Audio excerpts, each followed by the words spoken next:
Hi and welcome. I'm Steve Johnson, Chief Investment Officer here at Forager Funds, and I'll be hosting today's webinar, which is an update on our Forager International Shares Fund post the latest reporting season that we've just had. Today's presentation is expected to take about 30 minutes, and we'll have plenty of time for Q&A at the end of that. As well, you can see on your screen, you should be able to just hit the Q&A box, whether that's on the side or down the bottom of your screen. You can put in questions anytime, and I'll be able to review those while others are talking on the webinar, and we'll come back and answer those questions later on. Before we kick things off, today's presentation is general advice only. It does not take into account your personal circumstances, and you should seek professional advice where necessary before acting on any of the information in today's webinar. As I said, we're going to be talking about some of the key portfolio investments today and the outlook for markets, and in particular, the outlook for small cap markets we'll talk about later in today's presentation, which have significantly underperformed over the past couple of years. I'll just give a brief introduction to the fund. We run a concentrated portfolio of 20 to 40 securities held around the world. Generally, they tend to be in developed markets like the US, the UK, and Europe. And we are intentionally capacity constrained. We want to run a relatively small amount of money here that allows us to be nimble and to really focus on those best ideas. And that necessarily means a smaller team of people. But I think a really important point here, this small team of people focuses on some fairly deep areas of expertise and experience that we have accumulated over the years. The whole approach here is to build up a really nice list of businesses that we want to own and buy them when people are doing something stupid and selling them at silly prices. That tends to be areas where we have some deep experience or expertise, and we'll talk about a couple of those in a moment, or it can actually just be wider market panic or sector related panic where we're taking advantage of other people's distress. That narrows the universe down dramatically for us to those particular types of stocks. We have a benchmark here, which is the MSCI World IMI Index. That has a slightly higher skew to small cap stocks, but as we'll talk about later in this presentation, because it is market cap weighted, it is still predominantly large cap stocks. And as such, our portfolio doesn't really resemble that benchmark at all. We use it as a good guide to equity market returns over the long term. We've got the whole team on the webinar today. As I said, I'm the CIO here at Forager, and areas of expertise and circles of competence for me tend to focus on special situations. Infrastructure is an asset class where I've had a lot of experience. Gareth will talk about the gambling sector later on. It's also one where we've had a lot of experience here in Australia. We've got Harvey Migotti on the call. Hi, Harvey, how are you? You're on mute, but you can unmute that. Everyone's so used to the you're on mute in the post-COVID era. Harvey joined us in 2019, so coming up to 4 years with Forager now. He's been a portfolio manager for the past couple of years and brought with him a really, really good stable of high quality companies with underappreciated growth prospects, particularly in the US and technology and across the industrials sphere. And you'll notice a lot of those types of businesses in the portfolio today. Gareth Brown will be familiar to a lot of you. He's been working on this fund since its inception in 2013. Hi, Gareth. Hi, everyone. Hi, Steve. Mostly focused on the UK and Europe, although we've done some US stuff that are his ideas as well. A really strong preference for long-term buy and hold investments. Some of the stocks we've held in the portfolio for very long periods of time, and likes to get stuck into the world of value investing on Twitter and newsletters and other people's newsletters, and is quite well connected in that world in terms of new idea generation. And finally, Chloe Stokes, who's now a senior analyst with us after 5.5 years with Forager. Hi, Chloe, how are you? Hi, Steve. Hi, everyone. And again, you'll notice this across the portfolio in terms of some of the themes, but has built up a really strong universe of stocks here across the retail, internet, and consumer sectors. Works a lot with both Gareth and Harvey in the US, UK, and Europe. Okay, with that, I'm going to hand over to Gareth and the team, and they're going to take you through an update of where we are at, sitting here in May of 2023. Thanks a lot, Steve. And thanks everyone for joining us. We really do appreciate your time. This slide gets at the risk and return objectives of our international fund. As Steve mentioned, we aim to beat the MSCI IMI or World Index, which itself is a broadly diversified portfolio of international shares with a bit more of a large cap bent than our portfolio. To the extent that history is any guide, that index might be expected to return something like 8 to 10% per year over the very long term, though we know those returns are going to come in a very lumpy fashion. Smaller, less liquid securities tend to make up the bulk of our portfolio at any point in time. We tend to find the greatest potential for mispricings and therefore outsized returns from those smaller stocks. But we specifically don't refer to ourselves as a smaller cap fund. Bigger businesses play a really important part in the mix here. The bottom visual on this slide really gets to the heart of how we go about selecting between those different types of investments. In order to hold a smaller, rather illiquid security, we want a reasonable expectation of achieving high investment returns, something in the order of 20% per year or more. And for the safest, most liquid part of the portfolio, we might be perfectly happy with a 12% return, maybe even lower if the risk is low enough. And in almost any environment, we're going to own stocks right along this return spectrum, but we absolutely really want to weight this portfolio towards where the best risk-adjusted returns are available. Sometimes the market is throwing out smaller cap stocks at absolute bargain prices, even some with really resilient businesses, and we want to weight towards that when the opportunity is there. Other times the market gets bored with large caps and allows us to earn very respectable returns for a quiet, low level of risk. And we want to skew that portfolio towards where the ripest area of opportunities are. And take Tesco, which is on the left-hand side of this chart. It's far and away the biggest supermarket group in the UK.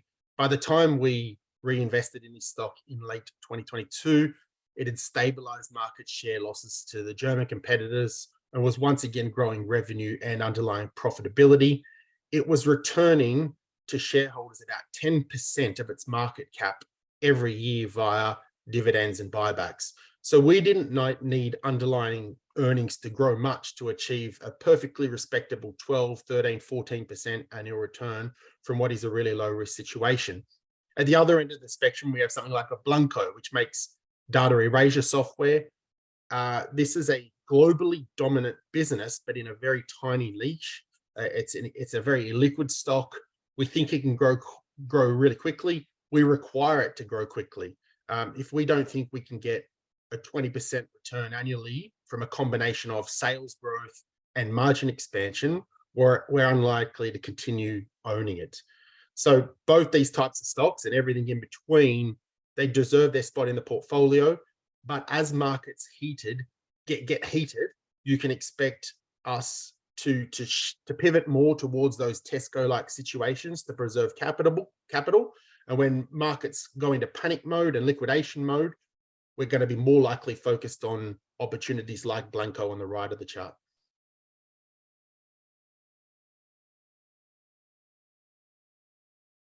Look, we've underperformed our index over the important return periods, and I don't want to make light of that fact. But as you know, we do tend to focus on those smaller stocks, and the past 18 to 24 months has been a brutal period for smaller stocks around the world.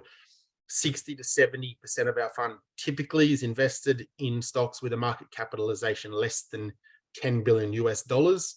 In stark contrast, those smaller businesses, less than 10 billion, are less than 2% of the index which we compare against.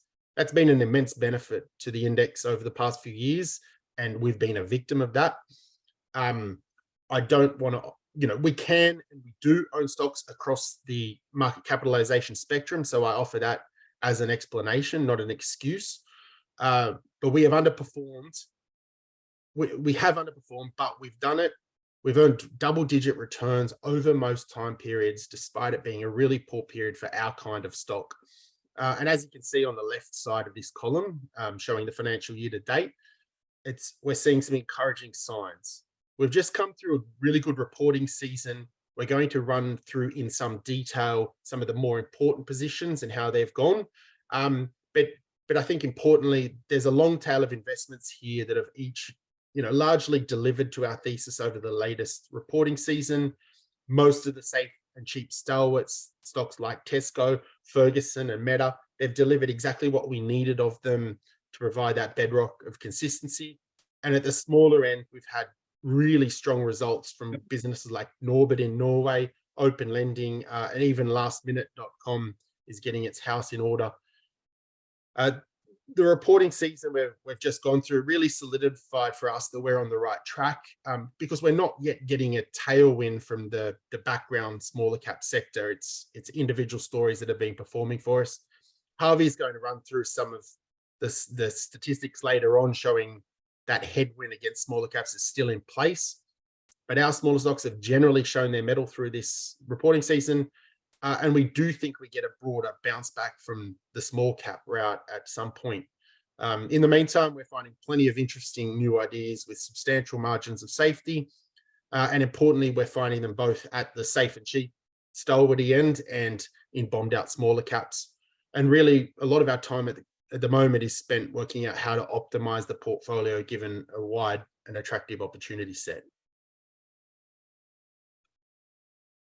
Now let's move on to some portfolio updates. I'll start with Meta Platforms, which is a very large, well-covered stock. It's pretty hard to have an informational edge in a business like this. So our original thesis was simply that the growth opportunity and profitability of the core family of apps business, which owns Facebook, Instagram, and WhatsApp, was being underappreciated by the wider market. Instead, investors were focused on the Reality Lab spending, and this loss-making segment was masking the profitability of the other side of the business. And after our initial investment, sentiment got much worse. Zuckerberg didn't help initially by ignoring the pleas from investors to try and grow that Reality Lab segment with lower investment, and the stock pretty much became untouchable. No one wanted to own it, and it was essentially priced like it would never grow again. At this point, the thesis became much more based around a psychological edge. One thing we've been good at as a firm is investing counter-cyclically and buying things when everyone else is panicking. Holding our nerve through what was a very difficult period in this stock was vital, and we even made an important investment down near the lows. It shows that even in these really large stocks, people can and often do overreact, and emotion drives dramatic changes in the share price. Then, after reaching $90 lows back in November last year, came a number of cost cuts, and the market took some time to appreciate how much cost this business could remove and just how quickly. So we've seen the share price go from $90 to $240 in around 6 months after a couple of what we would call decent results. The advertising segment is back to growing revenues, margins are improving, and the company continues to return a chunk of cash flow to shareholders through buybacks. We own less than half the number of shares that we owned back in November, and we've been selling down as the share price has rallied. But we still think there's plenty of growth to come from this business and some more margin expansion too. The Reality Lab spending is dragging down company profits for now, but we're confident that eventually we'll either see profits from this division or they'll simply stop investing. The next stock is Installed Building Products. It's an insulation and other building products installation contractor based over in the US. Now, this is a much smaller business than Meta at around $3 billion market capitalization. And it operates in a market with two big players, of which they are one, with a bunch of very small mum and pop style operators making up the rest of the market. So it's pretty fragmented. What first attracted us to this business was its ability to acquire small businesses at compelling valuations, integrate them into the IBP business, and then improve margins by providing access to their pricing deals with suppliers and also cutting down head office costs. So our thesis here is a pretty simple one. We think there is still a lot of runway to go in the consolidation opportunity, and that IBP has proven themselves as a preferred acquirer in the market. So in a poor economic environment, IBP not only has the scale to get through it, but it could even use the conditions to their advantage by continuing to acquire companies at a significant discount. For that reason, we think that revenue can continue to grow for some time yet, and that the company's margin improvement is structural and largely due to its increasing scale and consolidation strategy rather than cyclical. This is not dramatically different to the consensus view. We're not the only ones who think that this is a quality business. But the opportunity here is buying this kind of business when there is pessimism around the sector or the business specifically. For IBP, that could be when smaller companies are being sold off without much regard for the individual business, or when people are particularly concerned about the housing cycle. And recent results have been proving out our thesis so far.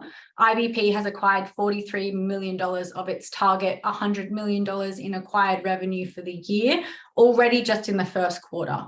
They're still posting impressive revenue growth due to a construction backlog, and we're continuing to see margins expanding year on year due to the company's pricing power. So this is one where we're really happy with how the business is performing.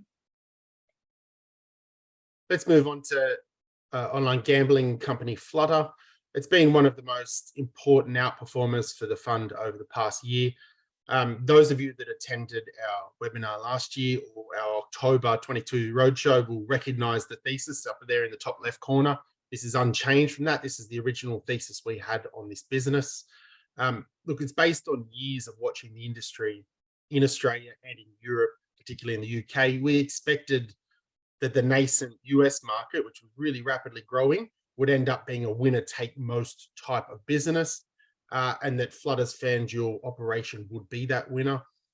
We thought the concerns about the UK white paper into problem gambling and gambling addiction were overblown, especially given that Flutter had already proactively moved its business away from those sorts of gamblers at significant cost to its profit already. So we thought most of the pain was already in the profit number.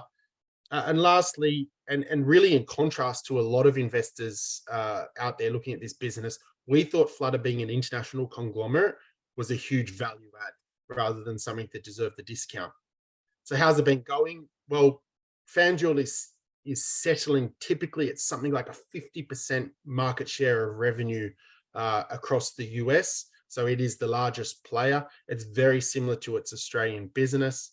Really importantly, as it opens in new states like Ohio and Maryland, FanDuel have tended to garner that sort of market position. This is not just a relic of when it opened in New Jersey early.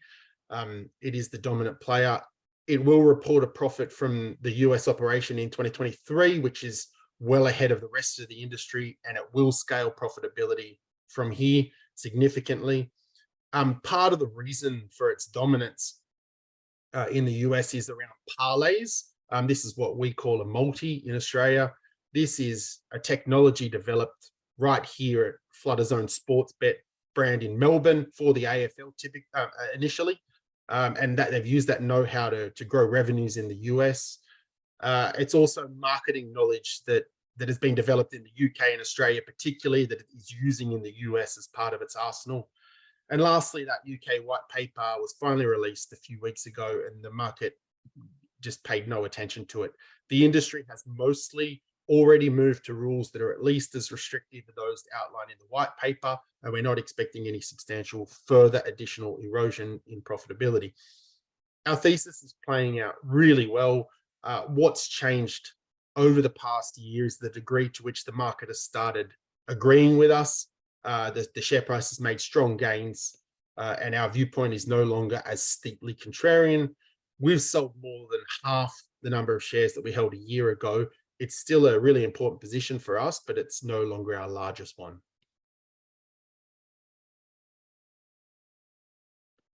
Moving on to open lending. This is one that a number of you may be familiar with. We've spoken about it a bit in the past, but where does it stand today? I mean, what is our differentiated thesis here? We think that the underlying quality of the business is underappreciated by the market. That's number one, and it's really important.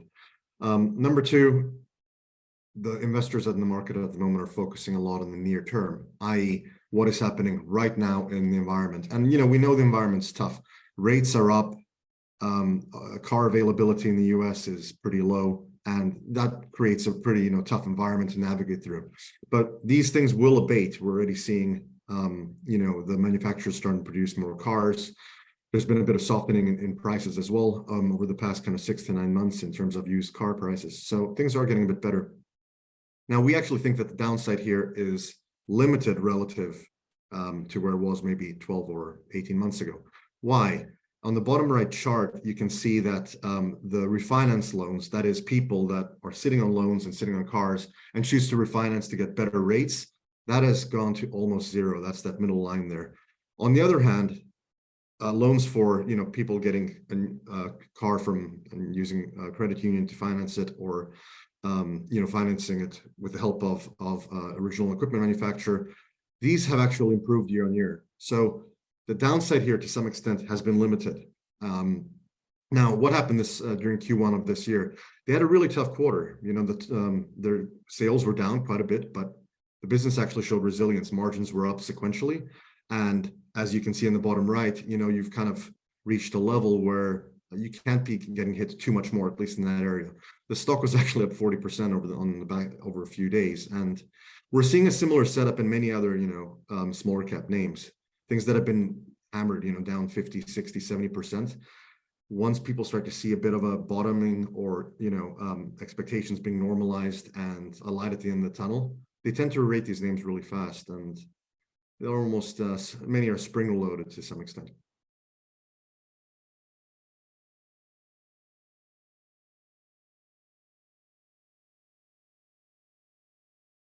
Moving on.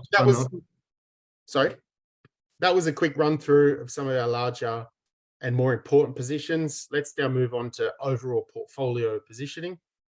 You bring up the next slide. Thanks. Look, this slide shows how our portfolio is split by market capitalization. Roughly 1/3 of the portfolio in those big liquid stocks that provide robustness. And about 60% of the portfolio is in stocks smaller than US 10 billion, which is where we think we have our most reliable edge. And more than half of that is in stocks that are sub 2 billion in size. And about 10% of the portfolio is currently in cash. I'd say this is a fairly typical portfolio positioning for us. And as we alluded to earlier, in times of dislocation, in times of distress, you should expect us to trim exposure to those larger businesses in favor of the really bombed out smaller caps. And in periods of excessive exuberance, we'll aim to put more in the relative safety of larger liquid opportunities. The pie chart on the left here shows the geographical spread of the portfolio. I want to take a moment to specifically highlight our weighting to the UK, which at 21.5% is significantly higher than the index that we follow, which has the UK at 4%. It looks like an imprudent bet. Are we nuts? Well, the answer, of course, is yes, but not because of this. 2 of the 3 largest positions in the fund, which are Blanco and Flutter, are counted as UK exposure in this chart, but they have 75% or 90% of their business respectively coming from other jurisdictions. And then we have a few other stocks, including Glencore in our commodities basket, that again, they're UK in name only, headquartered elsewhere, and 95% plus of their revenue coming from elsewhere in the world, not the UK. Adjusted for these facts, our exposure is currently about 8%. So it is higher than the index. And we absolutely want it to be higher than the index because it's a place we are finding an unusual number of cheap stocks. A couple of points there. Of that 8%, almost half of it is in Tesco, which is, we think, a very low risk situation. And bear in mind that we do hedge out the excess pound exposure. So our weighting to any currency tends to be in line with the index. This is a bet on specific stocks in the UK rather than a bet on the UK pound. Adjusted for those sources of revenue, our portfolio ends up looking quite similar to the comparative index. And the pie chart on the right shows diversification by industry classification. There's been lots of pessimism around the consumer discretionary space, so it has been a good hunting ground for us for new ideas. We've been able to find a couple of what we think are structural winners at discounted valuations. One of our newer holdings, which you might have heard us speak about before, is Yeti, a lifestyle brand that makes premium, high quality coolers and drinkware. Everyone's pretty focused on the current macroeconomic environment and how tough the next year or two is going to be for the consumer. And we're not disagreeing with that. But we think this business can double in size, and that good management, a strong brand and innovation, and the opportunity for continued geographic expansion can offset what might be a difficult consumer environment for a couple of years. We've also just invested in a really small specialized menswear retailer based in the US as well that we'll discuss further at a later date. And we've been looking closely at the financial sector opportunities in recent months, given what's been going on out there. Our portfolio, though, is broadly well diversified across industries. Thanks, Chloe. So what is the setup here for small caps and mid caps, and why do we think it's actually quite attractive at the moment? Well, you look at small caps historically over the last 20, 25 years, and they do tend to have a long-term history of outperformance versus the broader market. That's the bottom left chart there, both the Russell and the S&P small cap index significantly outperforming the larger S&P constituents. Obviously, during downturns, GFC and in 2020, they do get hit harder as well. But they also tend to do well from early in the recession. So on the right-hand side, you can actually see the relative performance of the Russell versus the S&P. They get hit harder into a recession, and they start to recover generally faster as you actually enter the recession as opposed to exit it. That's not to say this is going to happen exactly this time around, or even if we're going to get a hard recession, but the point is that the setup here is starting to look quite attractive. You look at the overall market exposure of small caps in the US, and it's sitting at around 5% of the total market. That number is actually near the COVID lows that we saw in 2000. It's usually higher. Important to mention, obviously, M&A as a potential tailwind. Smaller companies much more likely to get acquired than larger ones. And here's one of our favorite ones, and why we like kind of trying to dig up ideas in this space. There's hardly any brokers that cover some of these names. On average, these companies tend to be covered by 3, as opposed to large caps that are covered by 15 plus. That means that there's still a discovery process to be had. If they deliver, if they perform, if they continue to grow, it becomes a virtuous circle. Next slide, please. What's the actual valuation discount that we're sitting on at the moment? It's pretty significant. On the left-hand chart, you can see the price to earnings ratio of the S&P, which is the dark line, and the small cap index, which is the golden line. Obviously, since 21, you've had a massive pullback in that one. When you look at it on a relative basis, which is the right-hand chart, this is the relative premium or discount of the small caps versus the S&P. You've actually never been here. If I stretch this all the way back out, even past the GFC, back to pre-2000 levels, you've broadly traded in line to a small premium. You're at the moment sitting at a multi-decade relative valuation low for small caps. And as we've mentioned just now, 2/3 of our international portfolio is actually skewed towards small and middle caps. That has hurt us over the last 18 months, but I think puts us in a very strong position to outperform as this normalizes and recovers on a relative basis. So this is a pretty exciting opportunity from that perspective, and this isn't just a 5-10 year snapshot. This is a very significant low over many years. So what has the fund done in the past when we've had similar type drawdowns? You can see in 2016, 2020, and then now September 22. Post these periods, actually, our 1 to 3 year performance tends to be really good. And that is due to the fact that we are exposed to sectors that do kind of get hit a bit harder, when things pull back. We understand that, but the other end of that is that they recover much faster and much more strongly, and you get rewarded on the other end. So you can see the 1 and 3 year performance during 2016 and 2020. Currently, we're starting to recover already at the moment. You can see that on the right-hand side. So it remains to be seen how deep the recession, if there is going to be a recession in the US, and how deep it cuts and globally. But there are a number of things that we're sitting on that we're very excited about that we think should do well, regardless, that are trading at very attractive valuations at this point.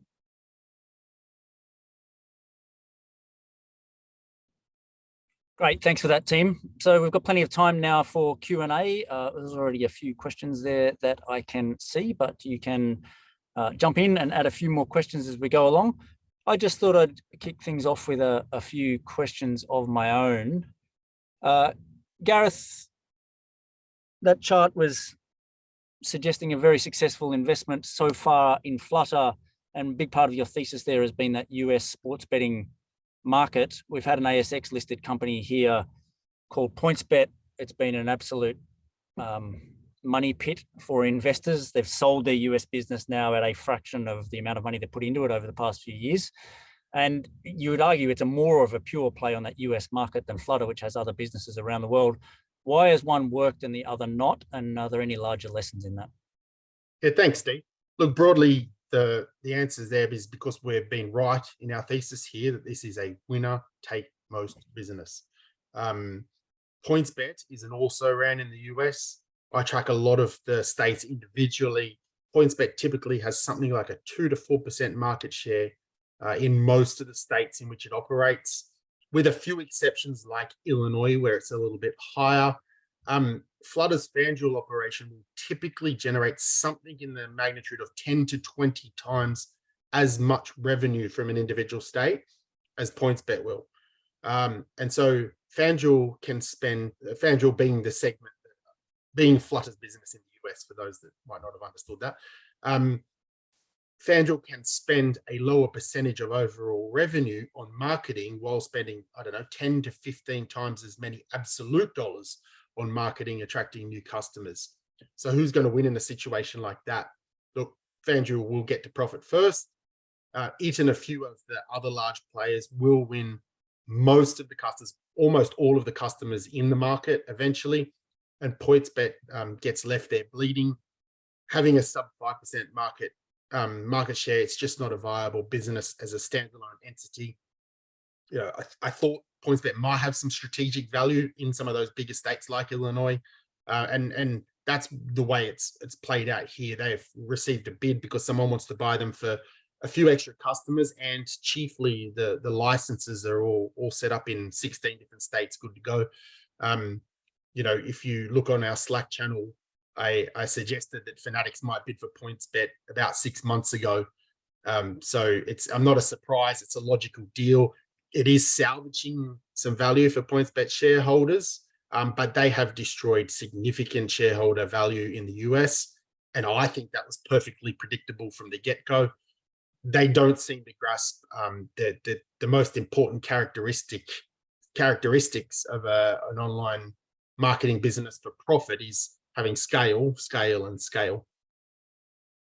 Yeah, and I think that's a lot of people think find a growing sector and you make money. And I think whether it's lithium or US gaming or any other growth sector, understanding how the economics and the profitability of the sector is going to unfold is far, far more important than just understanding the tailwinds or headwinds into that particular sector.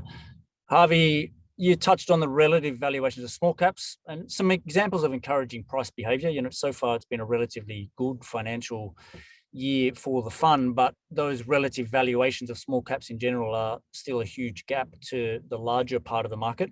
What do you think it's going to take for small caps to return to favor in general? Yeah, it's the $1 million question, isn't it? The timing of that and everything else, and we don't profess to be sitting here knowing exactly what will happen. When you look at it as I mentioned on a micro level, once people start getting a visibility that earnings trough is somewhat in, the stocks tend to re-rate and move higher. Now, if history is any predictor, if you look at that chart that we just discussed, which was the relative strength of the Russell versus the S&P, as you enter a recession and they start to relatively outperform, you know, perhaps that's the answer here. That then when we start getting some visibility that we're entering that period and the earnings cuts are finishing, you know, things start to look better.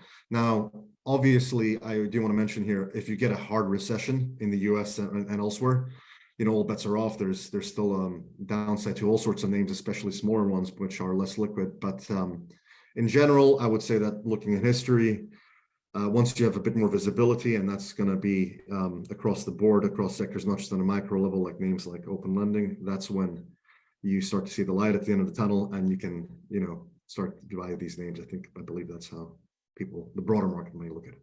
Yeah, there's no guarantees about the future, but certainly in the past, the fear of recession in terms of stock market performance has been far worse than the actual recession itself. Chloe, I guess you touched on discretionary retail in the presentation. I mean, that's front and center of all of these economic concerns, because I think you've not just got the economic slowdown, but COVID unwind, the consumer suffering from higher interest rates, and yet you're finding ideas in that space. How are you thinking about the timing with some of these new ideas coming into the portfolio? We're definitely thinking about the recessionary concerns, but we've been really patient when we're looking for opportunities in the space. And we're not forecasting a rosy outlook over the next couple of years by any means. And as we've kind of laid out in the presentation, the risk of waiting too long can be really significant. Harvey was talking about open lending. There are lots of stocks out there like that. If you wait for even the smallest piece of positive data, you might miss your opportunity to get some stock at a compelling valuation. And some of the value that we're seeing is pretty extreme. I'm talking low single-digit multiples of what we think are normalized earnings. We're making sure that we have a good margin of safety, but at some point, the likely volatility is worth it. And we're definitely finding some ideas where we think that valuation is already at that point. Great, thanks, Chloe. Question here from someone anonymous. Why does Blanco deserve the largest weighting in the portfolio, Gareth? Good question. Look, it's a business we know very well. In short, we do have very high conviction here. There's multiple parts to this business. One side, the IT asset disposition business, they're selling licenses to processors, third-party processors of used equipment. That will be cyclical, but it is absolutely a growing industry over time. More and more mobile phones, used laptops, etc., will be processed with each year. There is more awareness around the environmental benefits and the security benefits of using this kind of technology. And those numbers will grow over time in a cyclical fashion. Even more exciting though, and less cyclical, is the enterprise side of the business. It is very high likelihood to grow really quite rapidly for a long time yet, with little potential for unexpected variance. Look, once they sign up a new customer in this division, that customer reliably turns up each year to buy more licenses, usually at increasing volume. So even without signing a new customer or penetrating into the business of an existing customer, you get more volume turn up year on year. And then most of the sales effort is around two things, which is one, signing up brand new customers, which is all money for jam, and then, getting deeper with the customers you have. So you look at some of the large IT companies around the world. So I'm thinking of Microsoft, Amazon, Google, etc. And a lot of these are clients of Blanco. They still shred a shocking amount of IT hardware. They physically destroy it, and you wouldn't sense it reading their ESG reports. They're already customers, and it's an easy pitch to get players like that to do more and more of their business this way. So yes, we are confident. We know this situation better than most. We've owned it for 6 years now. We love these situations where you have a globally dominant business, but it's this tiny niche. So it's a small cap and most large investors are unable to touch it. Such situations are quite hard to find. We have sold shares over the years, but yeah, we are very confident that this business can continue growing, and it needs to. I was about to just add, I wouldn't read too much into the fact that at April month end, it is, 10.1% higher in terms of portfolio weighting than something else in the portfolio. Because Blanco is particularly illiquid, we have owned it for a very long time. It's sort of held roughly that weighting in the portfolio, but Flutter and other things were much bigger, and we've been able to adjust those portfolio weightings down. So It's a core investment for us. It's been in our top 10 for a very long time, and it's likely to stay there. But in terms of whether it's number 1 or number 6, that often depends on what's happening with prices at any one particular point in time. Chloe, quick one. Do you exclude Australian and New Zealand companies? So we exclude Australian stocks, but we can invest anywhere outside of Australia, including New Zealand. And we've actually owned a little New Zealand listed business for 4 or 5 years now. It's called Hallenstein Glasson Holdings.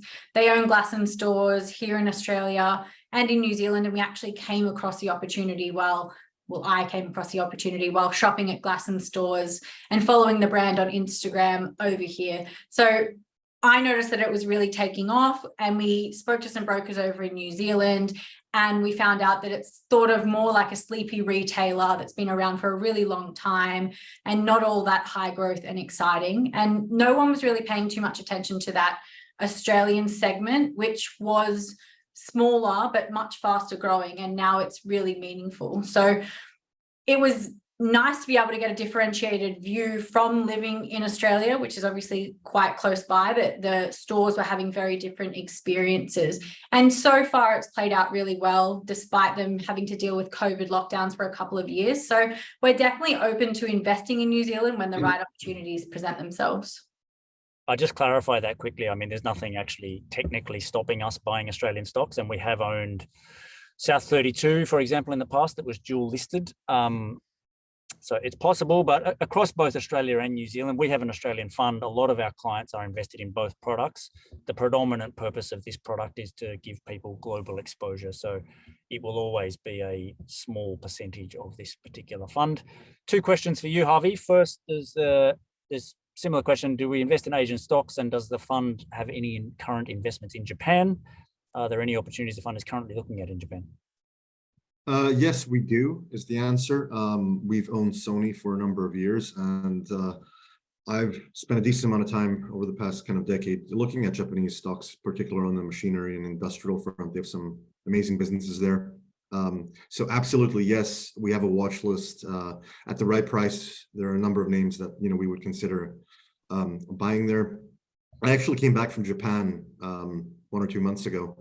It was absolutely heaving.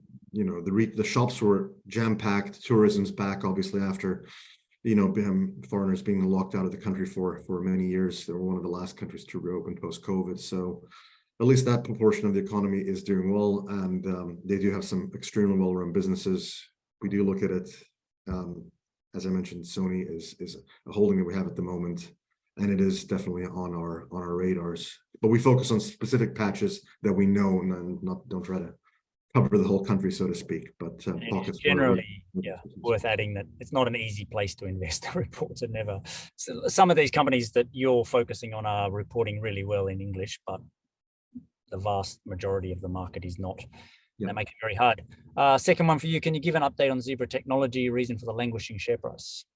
Yeah, so Zebra, as some of you may know, they're quite exposed to retail. Over 40% of their technology is sold into retail for inventory, channel management, management of goods on the shelves and so forth. And obviously, retail's had a bit of a tough time over the past 6 months. You've had a bit of an air pocket develop where people are pushing out orders and so forth to manage their budgets until they see exactly how the recession and everything else plays out. So you're in a bit of an air pocket. That being said, you look at industrial technology stocks more broadly, and they look quite similar to Zebra. It ran a bit hard back in 2000, 2001. We did sell a lot of it, and we've been adding back now as the share price has been coming off again. We think that it currently presents a really attractive kind of 3 to 5 year opportunity here. You look at the growth in this business over the last 7 years, and that whole model and everything is intact.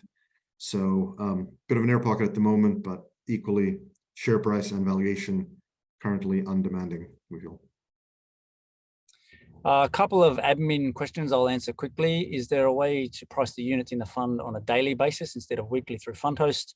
Watch this space. I'm hoping we have fixed that problem and have daily pricing by the end of this calendar year. We'll have more information to provide on that when we can. And please provide guidance on expected distribution this financial year, if any, even if it's a best guess approximation. My best guess / approximation, Elena, is that it will be 0. We have significant amount of losses carried forward from the previous year that we're unlikely to offset with gains this year. So we will update people on that sometime before financial year end, but you should expect a minimal tax bill from the fund this year. I don't know if you want to touch on this one, Harvey. Are you concerned about the US economy? All indicators point to US downturn. Your international portfolio is more than 50% in US stocks. How about Asia, e.g. India and China? We are all concerned about a US downturn. I think the whole world is. When you mention indicators, some are, but surprisingly, service leading indicators are holding up quite decently still. Unemployment looks solid still. There's a question people have whether, we have a mild recession, whether we skirt a recession, or whether it's going to be a hard one. We don't profess to have a crystal ball, and I'm not even going to try to go there here on this call. But yes, it's a concern. We've tried to position ourselves in names that have already derated, that we think are pricing in a recession, and that can be winners through the cycle, or companies that can gain shares in a tough environment. Chloe talked about IBP, Ferguson, she mentioned Yeti. Names like these should do well in overall across a number of years, irrespective of whether we have a bit of a recession or not coming our way. The question, e.g. India and China, wasn't sure I understood that. Obviously, China is a big driver for certain sectors, manufacturing, mining. We always look at data points from there. And we have not been, apart from looking at India macro and looking at certain exposures that we may have to the country, we actually have not invested a lot or spent a lot of time investing in the region. We find it difficult. If you haven't listened, I'd suggest people listen to our recent podcast that Harvey and I did about investing in the US. I'll make a couple of points here that the governance is 5 times better than the places that you mentioned there. The management of companies in general is significantly better, and the focus on value realization is significantly better than the rest of the world as well. I think far more importantly, as I touched on right at the start of this presentation, I actually think we need to do an even better job of sticking within our circles of competency. We know that market really well with Harvey's expertise and experience there. We have built up a really nice universe of good businesses that we want to own over the long term. And the chances of us veering away from that and going investing in a country that we don't have a lot of confidence in the governance structures just because we're worried about a potential recession, we're absolutely not going to do that. You should expect us to be remaining focused on those parts of the market where we think we can genuinely get an edge. Can I add a couple of points there, Steve? It is important to note that the index weighting to the US is even higher than us. We're actually underweight the US in our portfolio versus the index.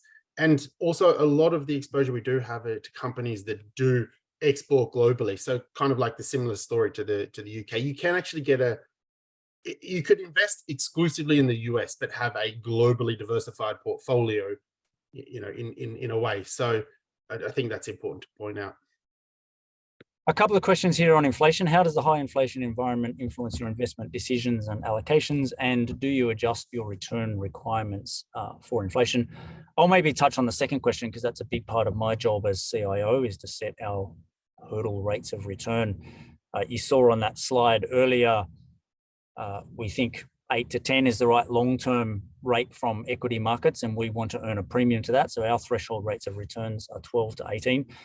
I think generally, we've had a big hit because of rising interest rates related to inflation, but in general, equities are reasonably good inflation protection, especially investing in those companies that can pass on prices and recover it, that you get a higher nominal rate of return from owning those stocks over the long term than you do in a low inflation environment. And as Harvey's already touched on, actually forecasting where these things go is not our area of expertise.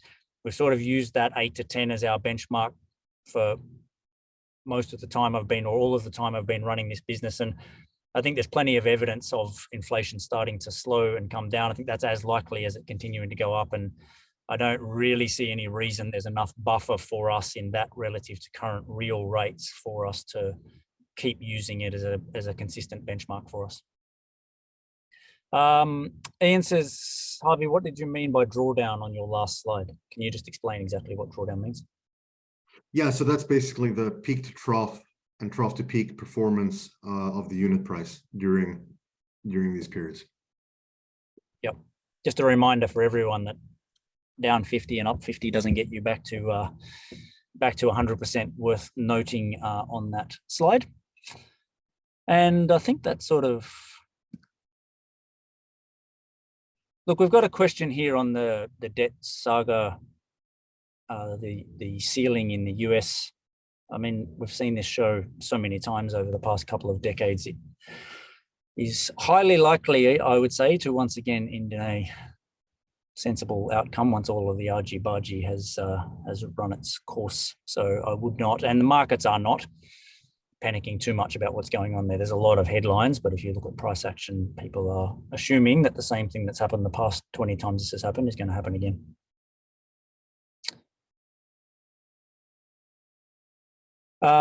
Okay, we will wrap it up there. If you've asked a question and we haven't answered it here, I think I've got through most of them, but if you haven't answered it here, we will get back to you on email. Thank you very much for tuning in. The next event for us will be our roadshow in July. We'll have a save the date and reminders about that coming up. And as always, monthly and quarterly reports out monthly. Give us a call, send us an email, or get in touch with us on your favorite social media if you'd like to discuss anything further. Thanks a lot.